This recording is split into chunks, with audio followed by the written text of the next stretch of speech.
Talaga bang pinagawa ka ni Mom? I had him make another one, just exactly as the one they got from you. Pero bakit? Bakit parang ito pa rin yun? Wala akong nararamdaman na bago. Parang ito lang din yung kinuha ng hold-upper.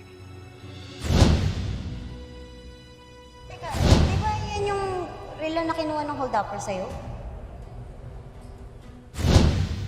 Parang yung watch ni Atty. Renan na suot niya. Parehong-pareho din sa kinuha ng hold-upper. Ano bang totoo, Mom?